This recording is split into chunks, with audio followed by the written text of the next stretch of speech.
From the WisconsinVegetableGardener.com, this is the Wisconsin Vegetable Gardener Podcast. I'm Joy Barrett. I'm Holly Barrett. Coming up on the program, we're going to do Potatoes 101, everything you need to know about growing potatoes. Mike Novak will be with us with his environmental report. Your questions, our answers. And our guest, all the way from Mississippi, he is a permaculture expert and he runs a hobby farm, Jared Stanley. All that and more coming up right now.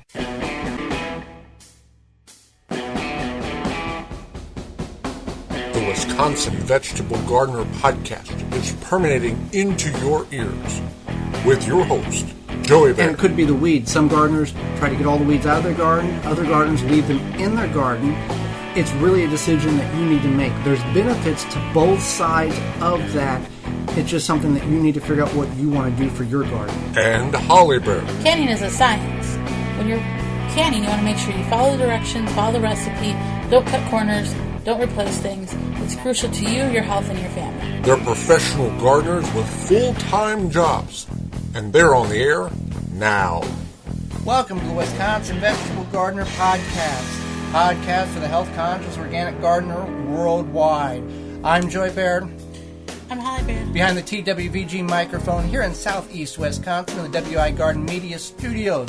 The information you're going to hear in this podcast is crucial and vital to the success of your garden. You just may have to tweak some of the dates and times you apply that information for based on where your growing zone in your garden is located. If you're tuning in for the very first time, thank you very much. Welcome to the program. If you want to find out and check out our previous podcast, you can find all that information at the WisconsinVegetableGardener.com. Underneath that podcast tab, you can see last year's podcast, you can see the topics and the guests. We always have great guests in the program, don't we? Holly's nodding. They can't see you nod. Always great guests in the podcast, as well as today's guest. If you're tuning in, you have no clue who we are. Well, we don't know who you are either, so we're on equal terms. But Holly's going to take a few moments here and tell you who we are and what we do, so we better understand each other and where we're coming from. So, we produce a lot of videos. How many do we have now? We're close to 700 how-to garden-related videos on our website. How-to garden-related videos that include canning and what to do with the food you grow, saving money, finding free resources, all sorts of good stuff. We have that on our website, and then we also have our quarterly digital magazine, where we produce that quarterly. It's a full-color magazine. It's online. It's free. It's free, and you can download it, you can print it, you can read it right there. And then we also have this podcast. And something new that we have... Oh, and something that we have, Periscope. Periscope. If you are not familiar what Periscope is, we don't either. Okay, basically what it is, it's a live streaming app. If you have a mobile device, excluding your desktop computer or your laptop, mobile device, tablet, etc., you can find us on Periscope. You can go to our website, see the little Periscope icon, click on it, follow us, and you can watch us live and interact with us live as things are happening when we broadcast. The downside to Periscope, the benefit is doing the live interaction with all of you. The downside is those videos are only housed on Periscope. It's just the way the system is set up for 24 hours. But don't worry, there is a program that we have found that all of our videos go to. Some people who Periscope will put them on YouTube. We're doing differently. We're putting them on what they call Catch Me, and that's on our website as well, and they're posted as well on the website, so you're not going to miss anything. And these are not long videos. These are 5, 10, 15-minute how-to real quick tip videos. So if something you want to check out, if you want to join us on Periscope, that's something that we're excited about. And we also do live streaming on our Facebook page, the Wisconsin Vegetable Gardener. You can find that on Facebook. Very easy to do. Just type it in the search engine. Now that we got all that out of the way, we welcome you again, and we're going to talk about potatoes. I think potatoes are a staple in most gardens.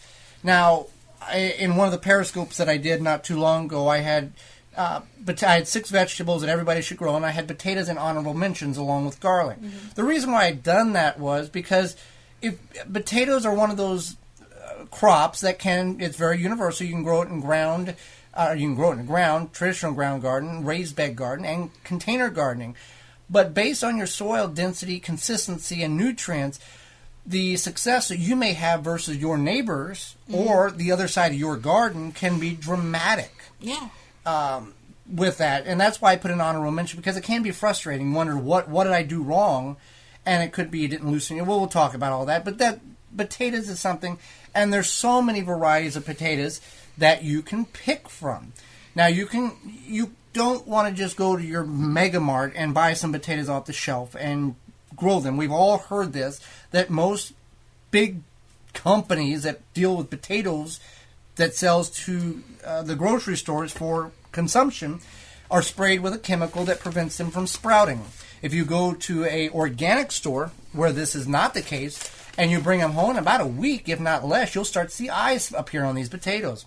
Those are perfectly fine to put in the ground and grow. There's nothing wrong with that at all. It's just you kind of want to you might want to know a couple of things: what type of variety they are, what type are they, early variety, mid variety, or late variety, so you know how to where to plant them, type of thing. So we'll get into them. We get all of our seed potatoes from a family-owned and operated organic farm in Bridgewater, Maine. You've seen it on our videos. You've seen it on our website. It's called Wood Prairie Farms. You can find, I think most of their potato varieties, they have 26 specialty variety potatoes. Most of them are sold out, but they also have other stuff. It's not just potatoes, but we believe that's one of their sole focuses is the seed potatoes. Woodprairie.com, spelled as you would the words. So we have 6 varieties that we're working with. We've never had, we have great success. So let's just talk about the basic understanding of a potato. Potatoes want to be grown in the cooler portions of the season, when temperatures in the soil are not below 45 degrees Fahrenheit. If they're below 45 degrees Fahrenheit, these potatoes will set in the ground and rot. So first of all, you got to know when to plant them. Right. Also, type of varieties, or type of growing styles. There are determinate potatoes and indeterminate, because they are part of the nightshade family, and tomatoes are the same way. So you also want to know how the duration of time it's going to take for these potatoes to grow. Early varieties are 50 to 90 days. There's some, I think it's Kennebec. I'm wanting to say it's Kennebec. I may be wrong. They're like a 50-day potato. And 90 days, 50 to 90 is early variety, 90 to 110 is mid variety, and a long variety or late variety is 110 to 130 days, which that's a good chunk. 130 days, that's 4 months and 10 days, right? Mm-hmm. So that takes up a lot of time in your garden. Now, some people have said, well, I'm in zone 6A. Can I grow? When's the latest I can start potatoes? Well, here's the story, and I don't know every growing zone. I don't know the ambient temperature and the soil temperature in every growing zone. I'm still trying to figure out here in 5A, 5B. Here in 5A, 5B, our soil temperature never exceeds 85 degrees Fahrenheit. The reason I say 85 degrees is because no matter what stage of your potatoes are in, when the temperature hits and exceeds 85 degrees Fahrenheit, your potatoes will die. Right. Just what happens. They don't like hot weather. They're not a sweet potato. Sweet potatoes are phenomenal in that, but these are normal potatoes. Okay. So when you're prepping them, first you want to sprout them. People will chit them or sprout them. That means set them in ambient light and allow the sprouts to appear. You can put this in. You get these potatoes at the grocery store, and they do it on their own. So it's not that difficult. Mm-hmm. But if you're having challenges with this, put them in a paper sack. Paper sack, not plastic. Paper will allow them to breathe. Put them in a paper sack, and just leave the sack slightly cracked at the top. In about a week, these potatoes are going to be stretching for light, and they will be putting shoots out or sprouts out. Now, you want to sprout these about a month before you're actually going to put them in the ground, because you don't want the sprouts any more than 2 inches. And you don't want to break your sprouts off either, because the potato has to go in a recovery mode in order to generate another sprout, because that's where the new potato is going to come from. So let's talk about dividing them. Some people don't even believe in sprouting them. They just take the potato, put it whole in the ground, keep going. Okay, so let's talk about, we've sprouted our potatoes. Now what's the step we need to do prior to planting? About 3 days. Okay, so you divide your potatoes. Now, you don't want to make them smaller than the size of a small chicken egg. And so what you do is, say you have 2 sprouts on your potato and they're a good distance apart from each other, you can cut in half. Or if you have a really big potato, maybe you cut into thirds.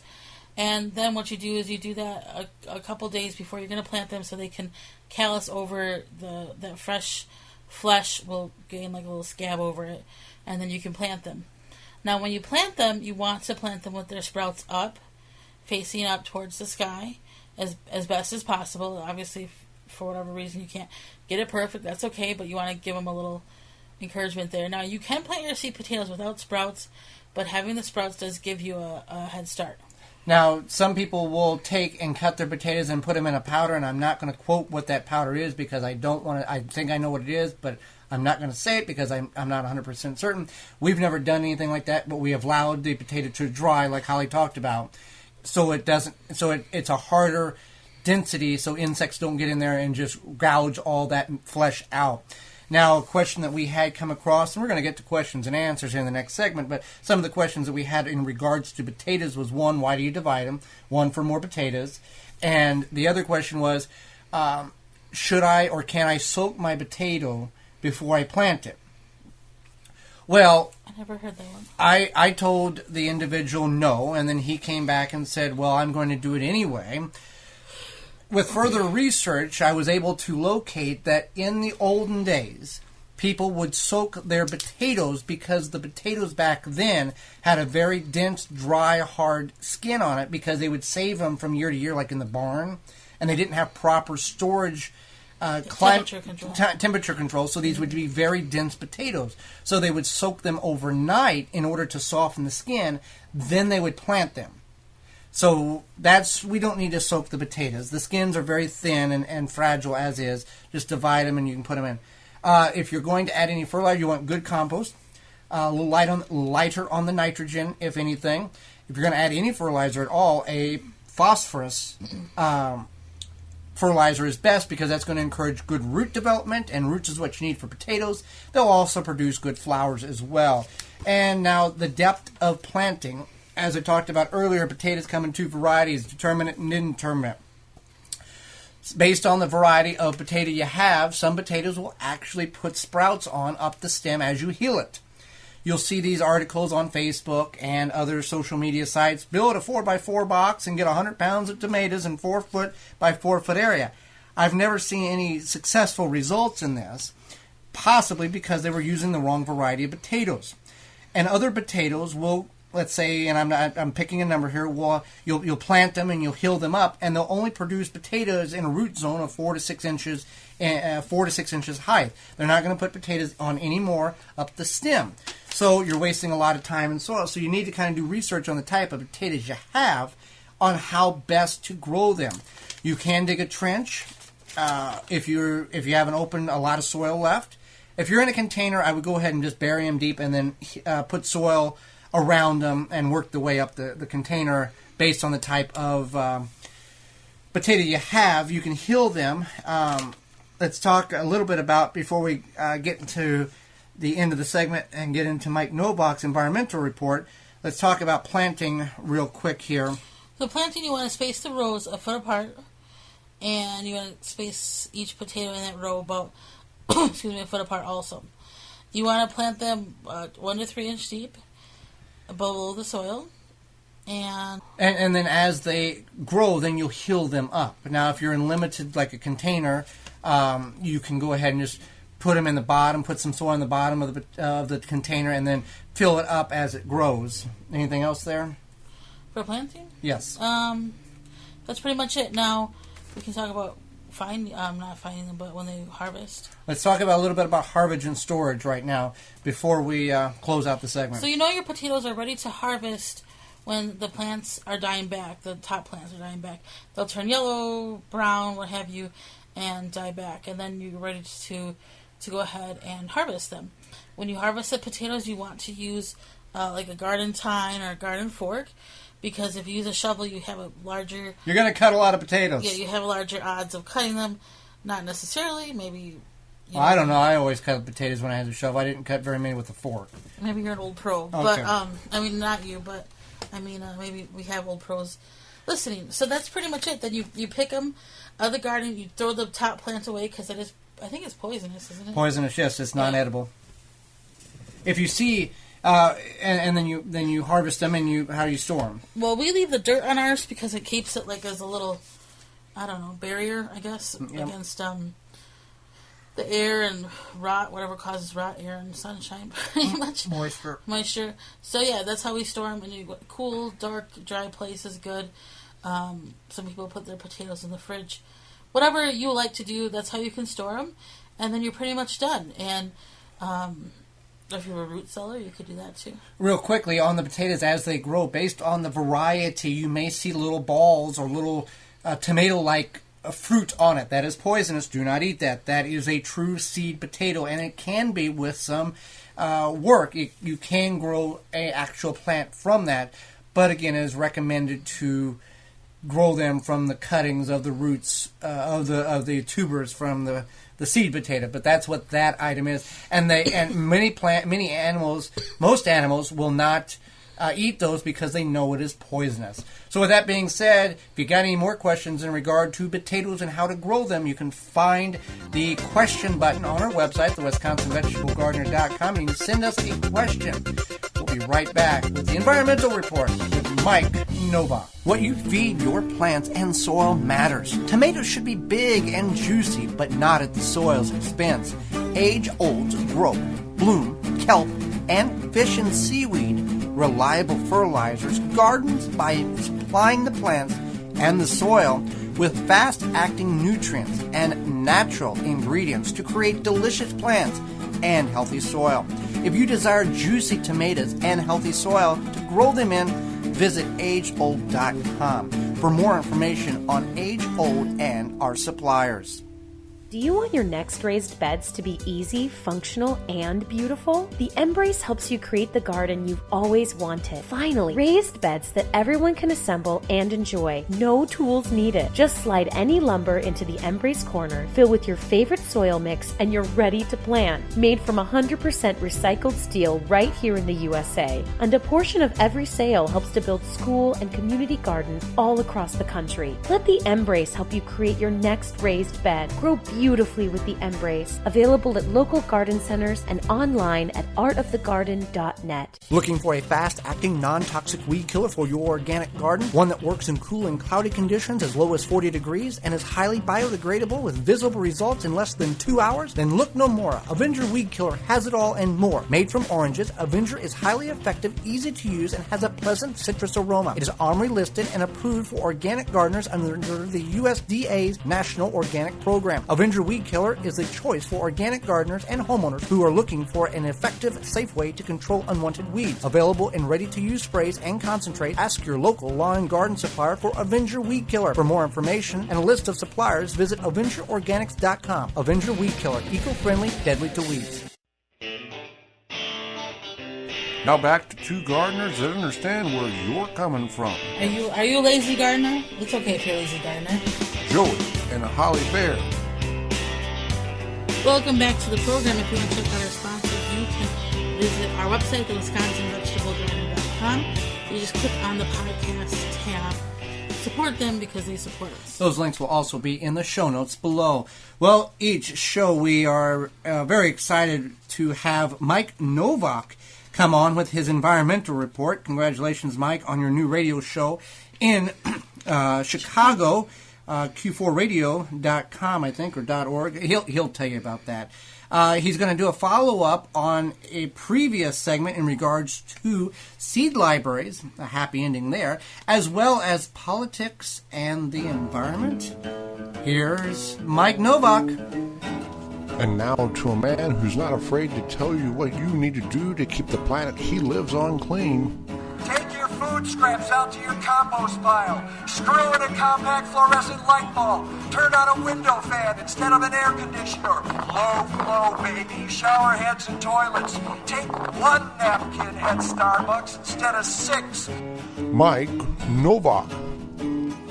Welcome to another installment of the Wisconsin Vegetable Gardener Environmental Report. I'm Mike Novak. And you might notice that, I'm a little nasally this week. I got struck down by Mother Nature in the form of a virus or bacterium. I'm a whole lot better. Thanks for asking. But I'm going to keep this short anyway. First, a follow-up to my last report about how seed-sharing libraries are under attack for apparently violating state seed laws. The problem is that those laws are meant to regulate commercial outfits, and seed libraries are anything but. I used as an example the Joseph T. Simpson Public Library's seed library in the town of Mechanicsburg, Pennsylvania, which was in danger of shutting down. Well, just a few days after my last report, I received word that the Pennsylvania Department of Agriculture has clarified that seed libraries and other non-commercial seed exchanges are not subject to the cost-prohibitive licensing, labeling, and testing requirements required of commercial seed distributors. See how easy that was? Actually, it wasn't, because it took the efforts of a coalition of concerned organizations and people. Keep an eye out for restrictive seed laws in your own state. Go to legalizeseeds.org to sign a petition to the directors of all 50 U.S. state departments of agriculture. Now I'm going to talk about the upcoming presidential election. Don't worry, no endorsements. But I am going to call to your attention a lack of interest in the most pressing problem facing the Earth today. No, I don't mean how did that Facebook heart symbol end up on the dwarf planet Pluto. I'm talking about the fact that there have now been 20 presidential debates. It only seems like 2,000. During that time, Media Matters reports a total of 1,477 questions have been asked. Of that number, only 22, yes, you heard me correctly, 22 have been about climate change. If you're keeping score, that amounts to a whopping 1.5% of the questions asked. Two networks, ABC and PBS, have not asked any questions about climate change. PBS? Are you kidding me? Shame on you, PBS. 9 of the 20 presidential debates have had no questions about climate change. Fox News, CNN, and ABC each moderated 2 debates that did not include a single question about climate change. Fox Business, PBS, and CBS each moderated 1 debate without a climate question. The NBC stations did slightly better. You know who did the best? Univision. Yep, the American Spanish language broadcast television network. But even they asked only 7.1% of the 1.5% of total questions about climate change. You know what? I have a headache. I'm going to grab a hot toddy and place some sandbags around my home in anticipation of sea levels rising around my ankles. That's it for today. I hope you catch the Mike Novak Show Sunday mornings from 9 to 11 a.m. Central Time on Q4 Radio, www.quue4.org, which you can always link to at my website, mikenovak.net, MikeNowak.net. Go green or go home. Well, there you go. So let's get into, thank you very much, Mike. Let's get into your questions and our answers. So if you have a question, you can email us. Just go to our website, thewisconsinvegetablegardener.com. There's a little, what color is that button? It's a red button that says question. It says questions, ask us and we won't divulge your information, but we will definitely ask your question. We'll reply to you too, so you're not having to wait around. And then we might use it on the air. And if you want to record your question, you can do that by the send us a voice message button. And you don't, it's not a voice message, it's a voice recording. Okay. And you can do that. You don't have to make a call. You just do that through yeah. You just click a few times, and then you can. And then we can use the audio on the program. Mm-hmm. So let's talk. We got 3 questions, so we're going to have 3 answers. The answers that we give are not probably going to be. It's going to be our answers. That's what we do. We give our answers. And plus, we can't. Between the 2 of us, we have approximately 35 years of experience. And if you're vague in your question, then we'll just have to be vague in our answer. Yeah. So question number 1 is, I've seen pelleted seeds. What are they? And do I need to cover them with soil when I plant them? Okay, first of all, I'll explain what pelleted seeds are. That may help. Yeah. You've got heirloom seeds, hybrid seeds, organic seeds, and GMO seeds. GMO seeds are agricultural seed that you and I will never be able to buy because we're not signing contracts with big seed companies.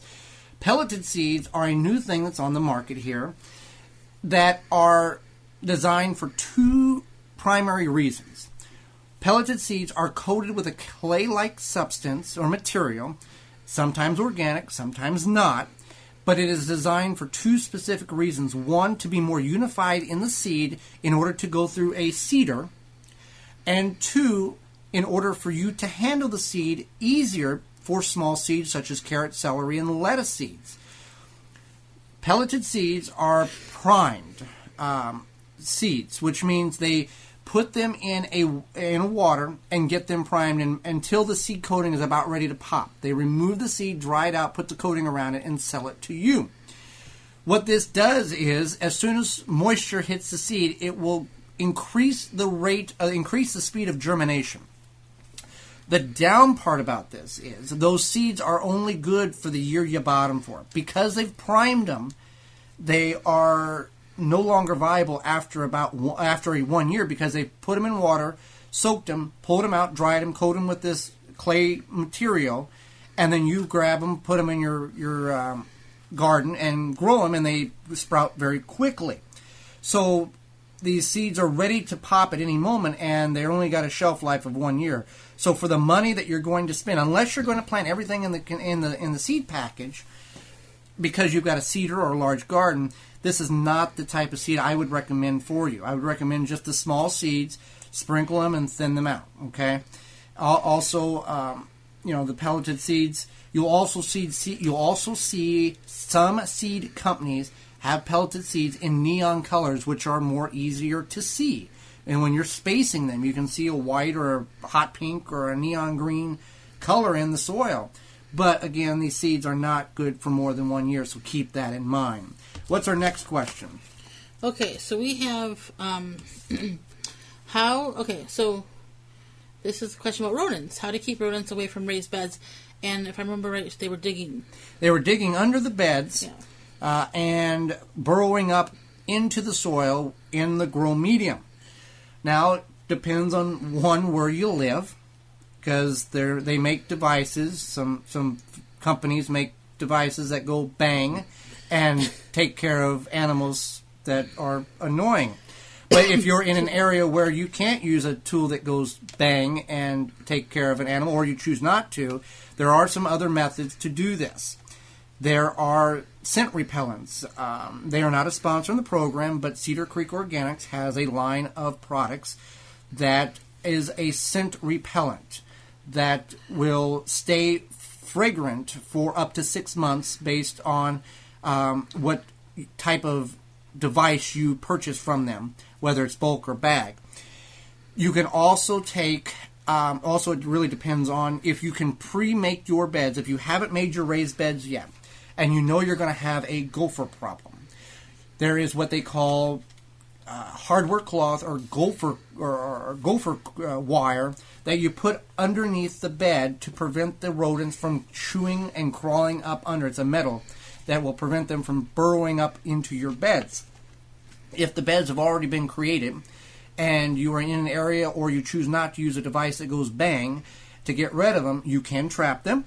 You can also do some diligent work and dig a foot around the raised beds and put this hardware cloth or this gopher cloth. It's a metal fiber, vertical in conjunction with the bed, so it's a foot down. And then cover the soil back up. So whenever the rodents or burrowing animals try to burrow up underneath the bed, they're going to burrow and they're going to hit this metal fencing, and it's going to prevent them from going up underneath your bed and destroying your bed from the bottom side up. Yeah. You could also take a bucket if they're like mice or chipmunks. Take a bucket, build them like a 5-gallon bucket, fill it, I don't know, probably a quarter of the way. Make a little ramp, put some nuts on the ramp, or put peanut butter at the top, and then they'll fall in and they'll drown. And it's probably not the most humane way, but maybe you don't want to own Sometimes you got to do stuff. Maybe you don't want to own something that goes bang, or you don't feel comfortable. Maybe you're a bad shot. I don't know. But anyway, so that's our good rodent question. Now here's another question. We recently talked about intensive gardening, and somebody asked, how do you determine spacing for intensive gardening? So intensive gardening is, let's give an example for, I'm going to put numbers out there so it's easy to talk about. Let's say you got zucchini. Mm-hmm. And let's say, and this is not the right number, I'm just putting it out there so it's easy for us to all understand together verbally. Let's say each zucchini plant is supposed to be 4 foot apart. Intensive gardening would instruct you to put those zucchini plants, instead of 4 foot apart, 3 foot apart or 2.5 foot apart. So at the time of maturity, the tips of the plants have grown over top of each other slightly and has become a shrub or a canopy over the soil. To utilize, and this can be fill in the blank, any type of plant you're growing, tomatoes, peppers, eggplant, any number, fill in the blank. But the ideal is to ignore the recommended spacing for these plants and to plant them tighter and closer together to allow a whole canopy at maturity to exist for a few important reasons. Now, there are some downfalls to this, but the reasons why you may choose to want to look into a more intensive planting is you're going to get more plants in that row. You're going to have a canopy over top of the soil. So it's going to naturally mulch the soil. Naturally retain water and smother out weeds from preventing sunlight from getting to the soil. The downside to this is it can be too wet, so which that can cause things like fungus, especially what's that called? Powdery mildew. Powdery mildew. So especially with those kind of plants, they are susceptible to that. And then also the diseases could spread faster if there's a disease. It's something that, if done correctly, it can be done in a perfect scenario. It's great. And, if you want to do intensive gardening, take a corner of the garden and do that with. I wouldn't recommend doing a quarter or a half. Experiment with it. And that's what we've done, and that's what we do each year. We take a little portion and say, I know this ain't right, but here's what we're going to do. Sometimes it works, sometimes it doesn't. But we learn from it. But intensive gardening, it's one way to really get more vegetables in a row. Now, for example, let's take cabbage. You really don't have a whole lot of problems with cabbage with a fungal disease. You have more of a cabbage moth disease that worm will eat the internal portion, so if you net them and everything. But you could really cram a whole lot more cabbage in a row, or broccoli or cauliflower in a row, versus something you would want to do like squash, where it'd be more susceptible to that powdery mildew that would kill the plant eventually, in most cases, if you don't control it with a fungicide, homemade or store-bought. Yeah. So, if you've got a question, send us... We got one more. Oh, no, that's it. We've got 3. We've done 3. Okay. If you... is there anything else on that? We didn't. Okay, let's finish that one out. Yeah, we only did 2. Okay. So what is the best way to establish a vegetable garden in a new place that is presently grass and weeds? So you could go a couple ways here. So new garden, bought a house, got grass in the backyard. How do I start a garden? So I think the first thing I would determine is what kind of garden I want to grow. Personally, myself, if I was going to garden myself, I didn't have Joey's help, I would grow raised beds. And I would probably grow raised beds. I would put a little bit of money into it, and I would grow raised beds that are maybe a little bit higher than ground level, and I'd make them look nice and cute and pretty. The reason why I would grow raised beds is because a lot of times you have less weeds. I would also probably do some containers, and I would do a combination with the straw bales as well. But raised beds, if you don't know what's in your soil, if you don't want to turn the soil over, you can just make a nice garden, put your own compost in there, or bring in compost, and then that's what you have. If you're brand new to gardening and you want to turn the soil over, I say by all means go ahead, but I would start with maybe like 2 4x8 plots, and then once I see how that goes, I would go from there. What would you do? Depends on what time of year I bought the house. Okay. If it's early in the spring, I would go ahead and get a soil test to figure out if the soil is safe and it doesn't have poison in it, lead, for example, or like an old gas toxins of some sort.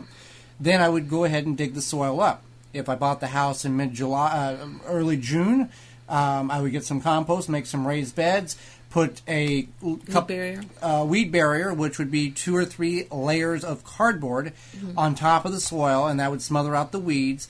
As we talked about, if I know there's rodents in the area, or prior to that, I would put a rodent barrier on that raised bed to prevent them from headaches from later on. And then I would go ahead and put a raised bed, and then the following year I would go ahead and dig the soil up. That's what I would do. Now, no matter what size soil you're digging up, whether it's a square foot or 2,500 square feet, you always want to call Digger's Hotline, and you want to call them 72 business hours before you dig. So not just 72 hours, but 72 business hours before you dig, and that's something that you have to do legally. If you don't do it, you're breaking the law, and you could also shock yourself, or who knows. So you just want to make sure you go ahead and do that. So with that being said, if you got a question, send us a question. We'll get you an answer. Coming up after the break, Jared Stanley from permasapien.com and J&JAcres.net talking about raising animals and feeding those animals to the kids and the reaction that those kids had. And we'll talk a whole lot more about starting a homestead and raising animals and gardening right after this. It's all about the soil at ManureT.com.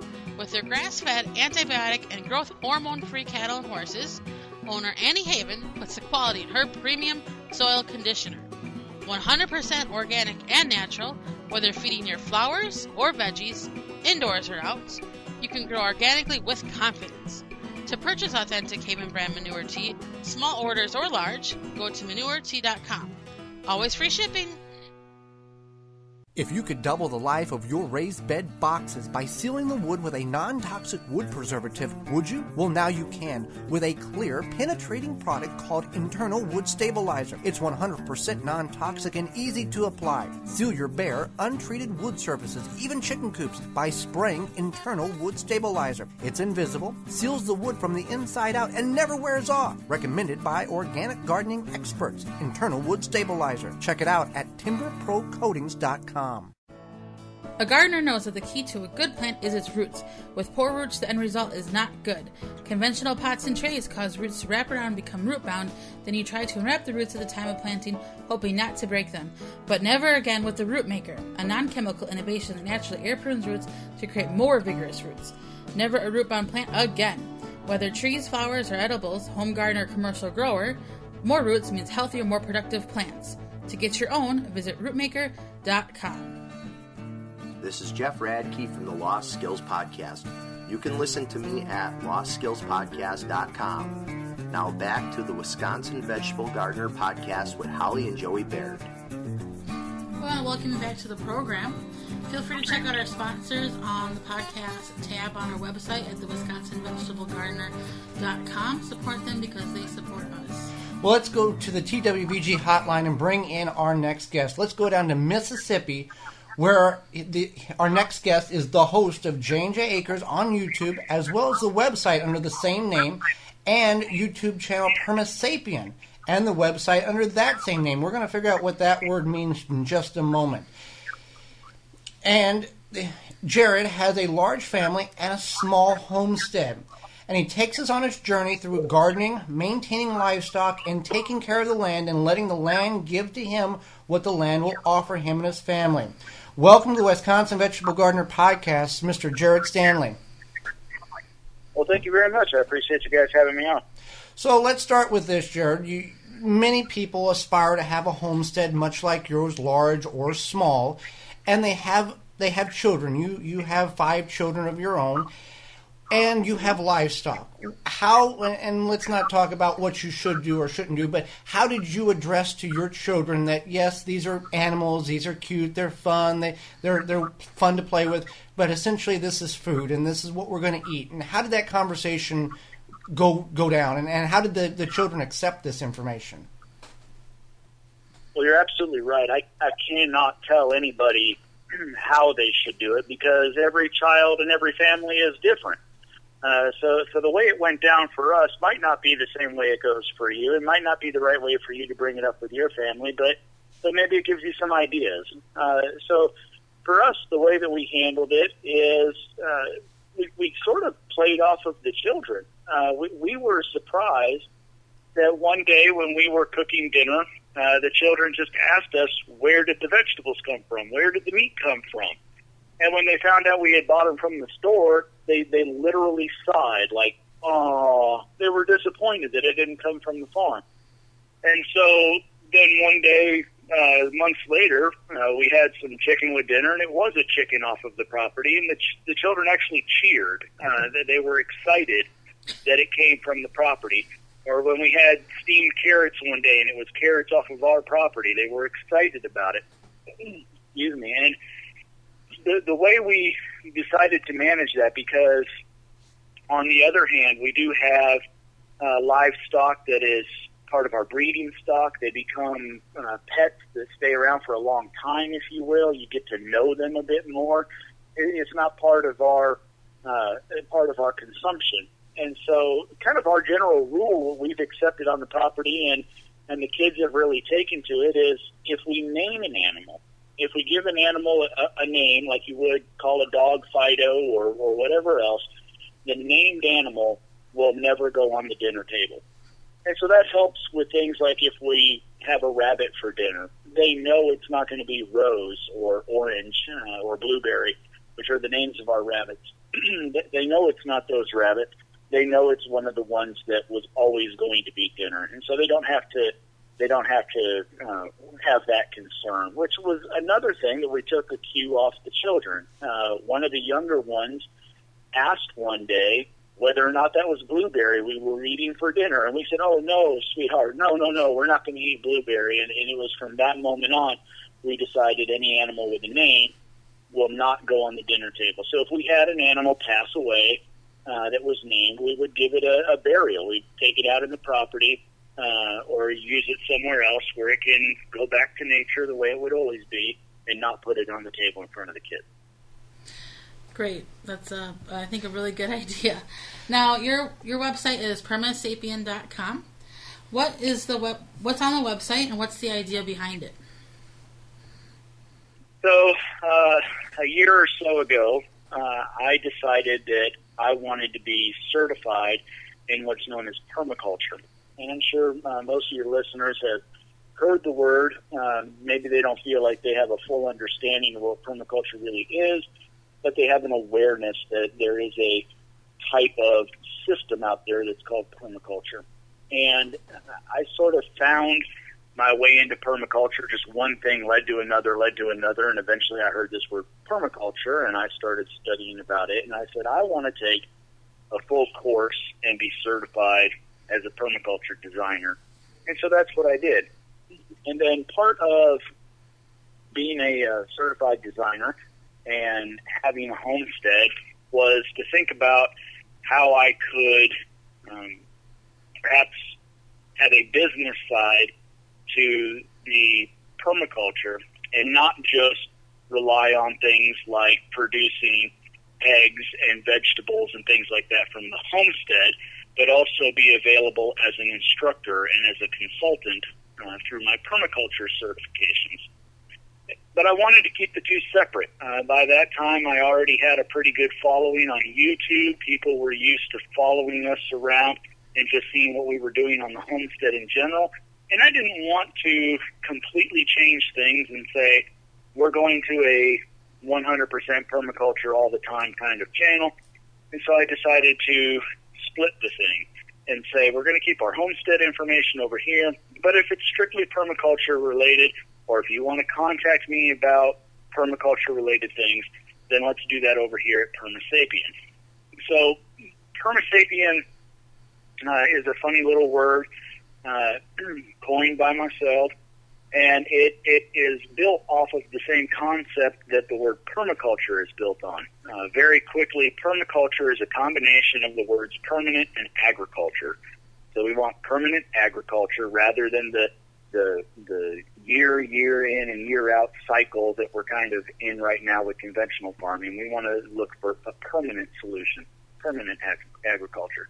And so you smash the two words together, you get permaculture. And I wanted to do something similar to that. I wanted the word perma to be a part of this new business entity, if you will, and started brainstorming for ideas on what that would be. And one thing that I've noticed, and it's not just related to permaculture, it's related to just about any kind of subject you could get on, it's not always a matter of just knowing the subject matter of a particular thing. It's knowing how to implement what you learn wisely. Knowing is one thing, doing is another. And if we don't do the doing properly, then the knowing can actually cause damage rather than repair and rejuvenation and regeneration like we want to do in permaculture. So I took the term Homo sapien, which in Latin is actually translated to mean wise man.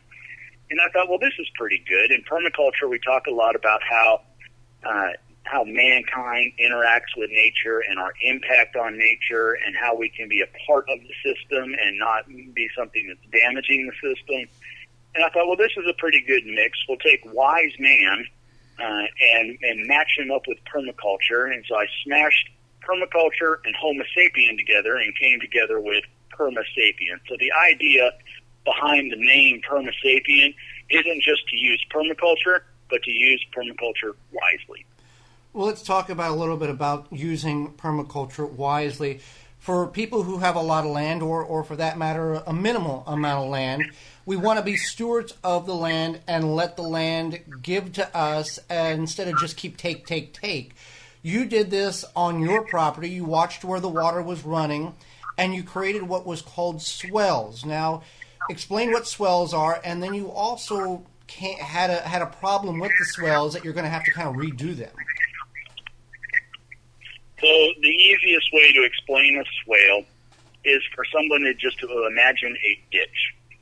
It is a depression in the soil, and then on the downside of the hill from the trench that you dug is the dirt that you took out of the hole. So if you were to look at it from left to right on a sheet of paper, you'd see a straight line and then a divot down and then a hill up, and then we'd come back down to the straight line. And the key behind swales is that they are what's called on contour, or they are level on the land.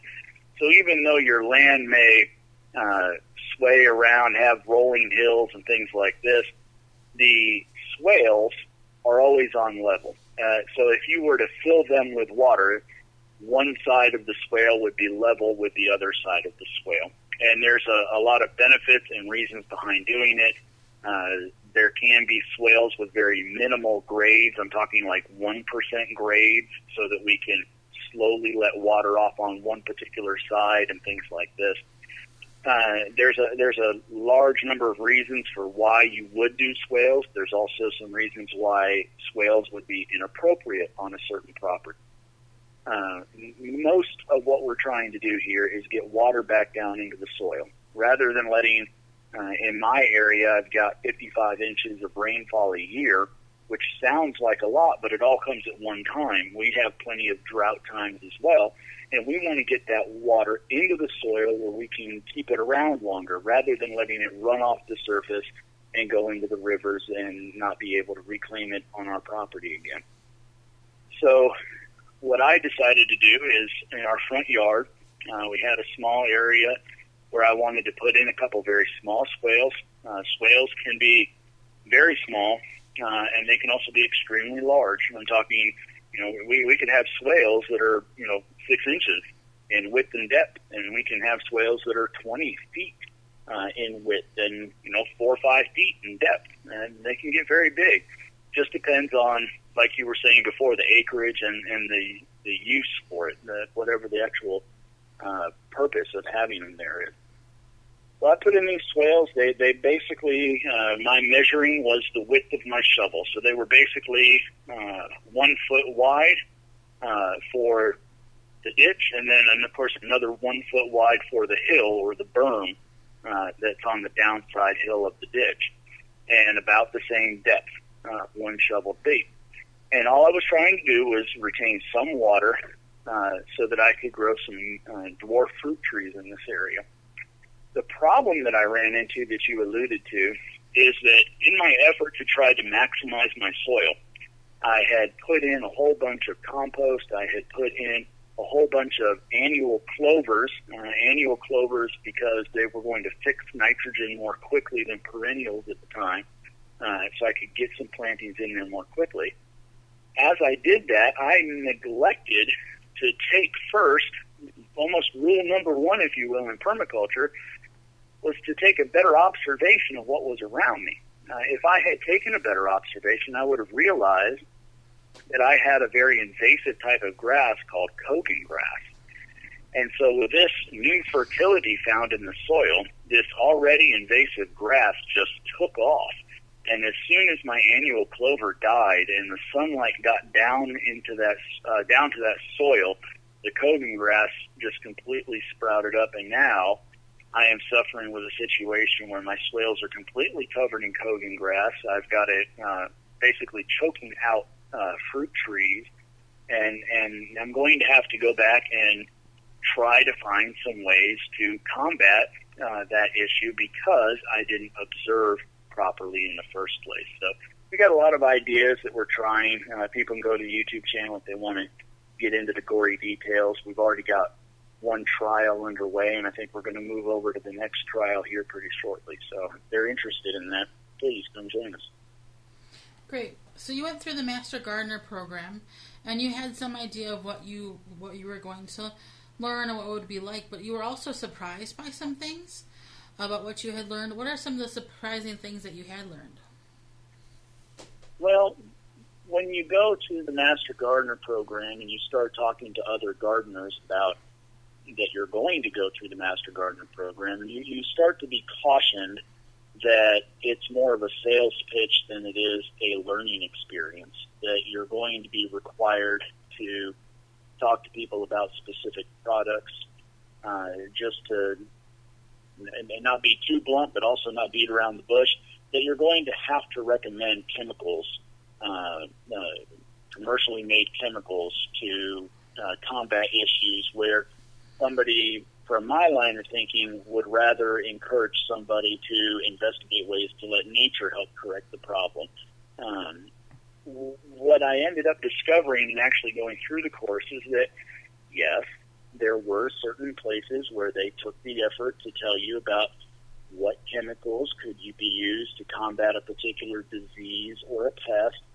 But I thought that they were very fair about making sure that they said things like using it minimally. Of course, they highly stressed following package instructions and labeling and all those kind of things.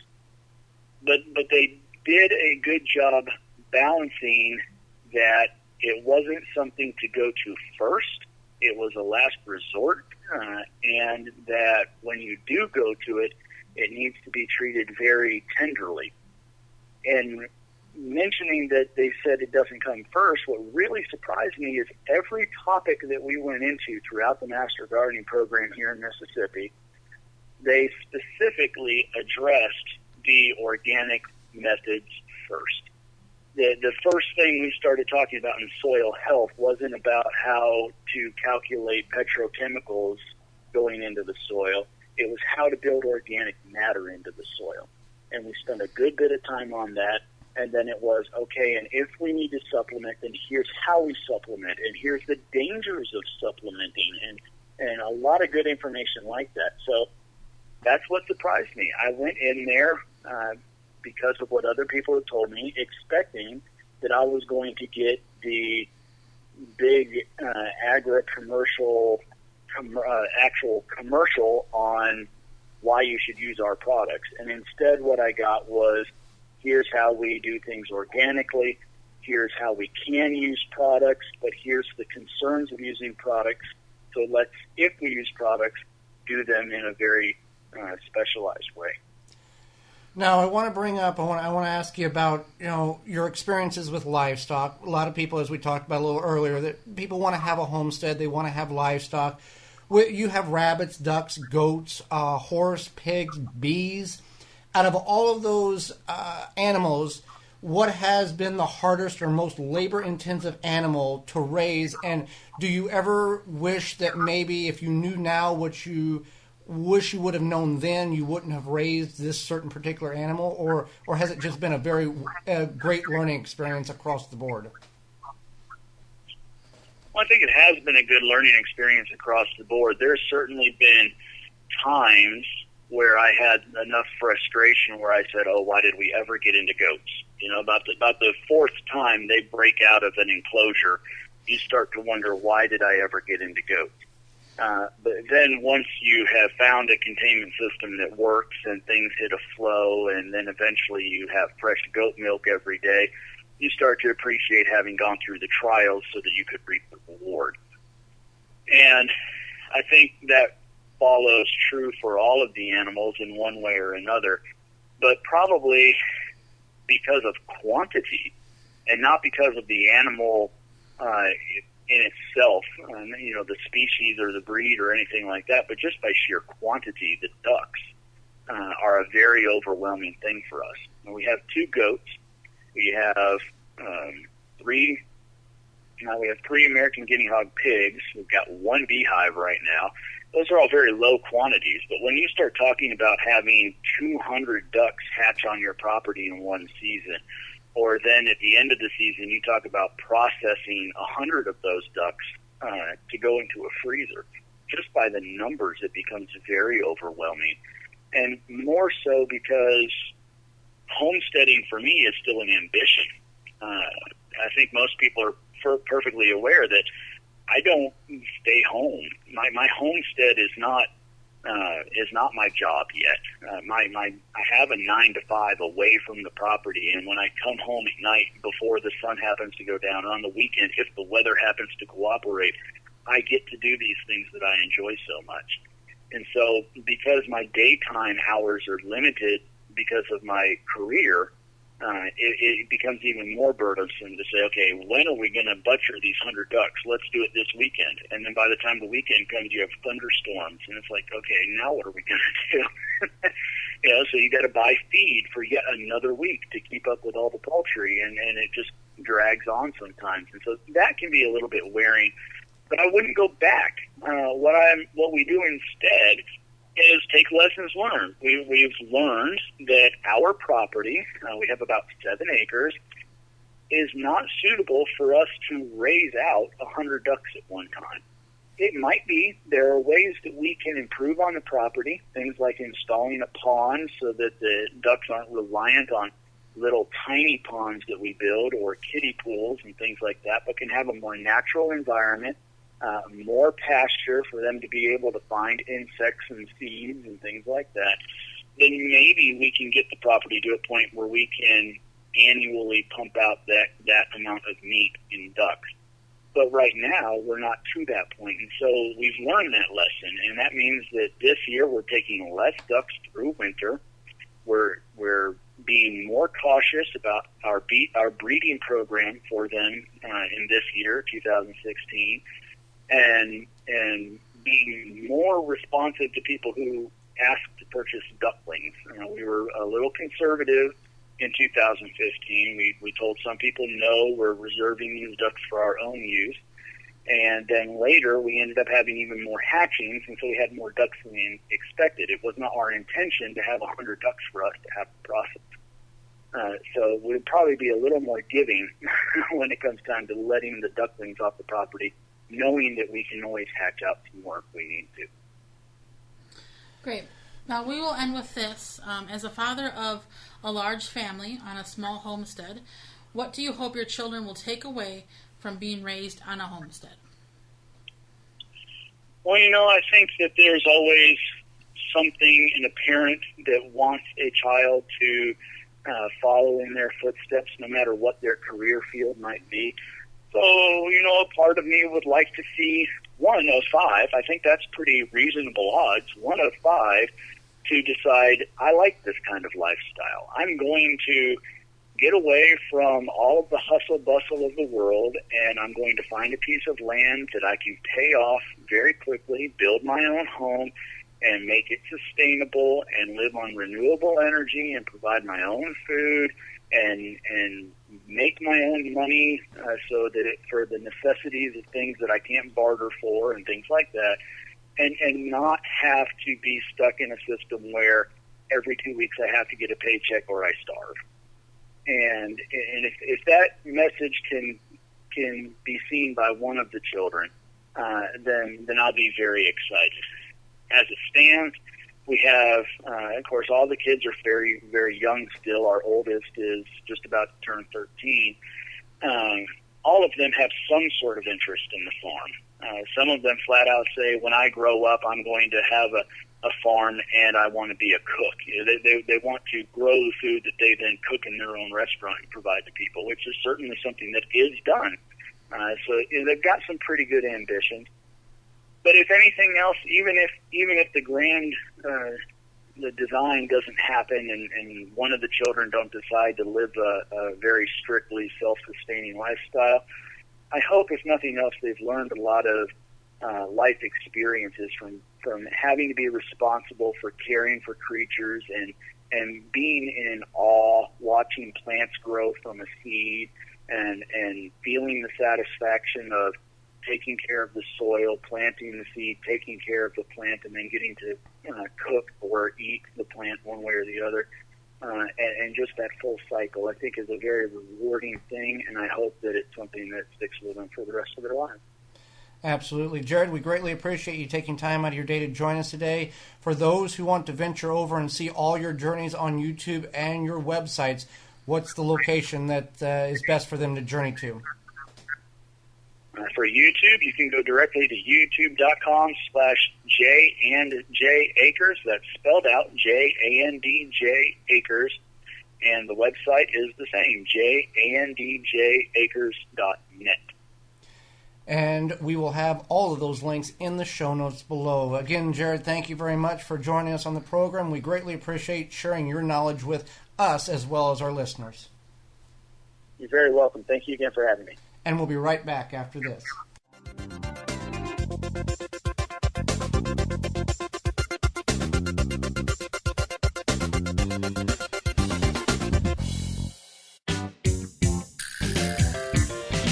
Oh, yeah. What you say?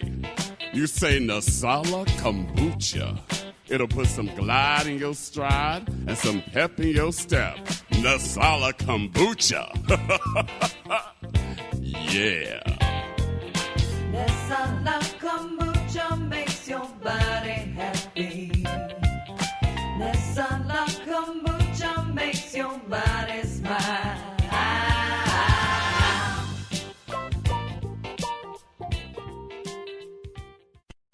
At dollarseed.com, all of our seeds are only $1 a pack. And we have online resources that teach you all about the rewarding hobby of growing your own plants, flowers, herbs, and vegetables. Imagine the joy you'll feel when your children actually help you harvest your first garden crop, or the pride of knowing you'll never need a florist again. Visit dollarseed.com and grow a little magic of your own for just $1. Dollarseed.com. What could be healthier? Water is our most important resource. The key is to capture the rain that falls on your property. No need for bulky rain barrels that are hard to handle and just don't fit in. Rain Reserve has solved the problem for you with their multi-sized and color cube-like units. A rain barrel that does not look like one. Capturing rain easy, going unnoticed by passerbyers and blending into the surrounding. Construction so easy, even children can put it together. To get your Rain Reserve, visit rainreserve.com and use coupon code RAIN2016 to save 10% on total purchase. Hi, I'm Douglas E. Welch from A Gardener's Notebook at douglasewelch.com. Whether I'm out working in the garden or dreaming of gardening during the long, cold winter nights, I love to hear what's happening in the garden with Joey and Holly Barrett on the Wisconsin Vegetable Gardener Podcast. Welcome back to the program. If you'd like to find out more information about the sponsors you've just heard and our entire sponsor lineup, find them at our website, thewisconsinvegetablegardener.com. And those are underneath the podcast tab, and all that information is in the show notes below as well. So we've got one more thing. We're going to wrap the show up a little early, just because our last couple of shows have been a little long. So I want to keep it, in a timely fashion. We've got gardening in 2 minutes, and then we're going to talk a little bit about a couple things, and we'll close the show out. So Gardening in 2 Minutes is an audio production that Holly and I produce on a weekly basis for a couple of radio programs and a handful of podcasts. If you would like Gardening in 2 Minutes on your particular program, contact us through the website. This Gardening in 2 Minutes is all about... It's all about planning for canning, getting ready to can, what you need to plan for, and getting yourself prepared. And here is Gardening in 2 Minutes. This is Gardening in 2 Minutes. We grow a garden, we harvest the produce, but what do you do then? Old timers would can the food up. That is becoming more and more popular now as we want to know where the food we eat comes from. So in order to can the food, we have to have the means to know what we need before it's time to can. One of the first things that most people can are usually asparagus or strawberries, or strawberry jam, strawberry syrup, strawberry what have you. So the good thing is these things usually come about in May or June, sometimes sooner depending on where you live. So it's good to be prepared and know what you have available. I've been in a point myself where I'm making jam and I realize that I have a lot of filled half-pint jars and not a lot of empty ones. So I'm scrounging around for jars when I could have just planned ahead. Same thing comes for sugar, lids. Anything that you use in canning is good to plan ahead. Lemon juice. Pectin. Yeah, I was looking through my pectin. I have pectin that expired in 2013. You don't want to use expired pectin. That will not end well. And clear gel. And even clear gel. That's another good one for pie filling. So these are some things to think about. Take a look through your pantry, through your canning supplies. If you've never canned before and you're like, this is the year I'm going to start to can, I would encourage you to check out our videos, check out some great resources online, such as Ball Canning and the Natural Center for Home Food Preservation. And definitely just think about, plan ahead, be prepared. As I always say, be prepared, not scared.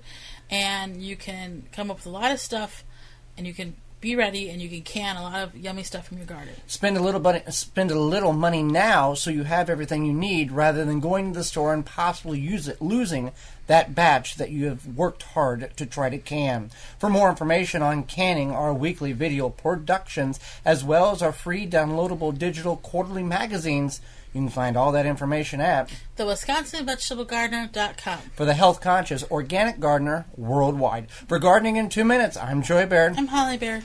There you go. Have the items you need when you are going to use them, so you're not scrambling at the last minute going, hey, I got 27 quarts of something here and I don't have enough of product X. Yeah. So before we get out, we want to thank you for tuning into the program. We bring these programs to you in the hopes that they do help you and bring you some entertainment as well as education to that. And as we expand in our media production with live streaming on Facebook and Periscope, we hope to interact with you more in that form of communication. The whole goal of what we do is to teach you and help you grow better food, more food in smaller spaces, and to prevent you from making the same mistakes that we have made. You got anything else you want to add? So until next time, I'm Joy Baird. I'm Holly Baird. The audio you've heard on the program is courtesy of ssfsx.co.uk and audioneutronics.com, two royalty-free and copyright-free websites we use to help liven up the podcast. With the exception of Ness Alla and Dollar C, they provided their own audio. So until next time, we will see you in the garden. The Wisconsin Vegetable Gardener Podcast is a production of the WisconsinVegetableGardener.com for the health-conscious organic gardener worldwide and distributed in association with WI Garden Media.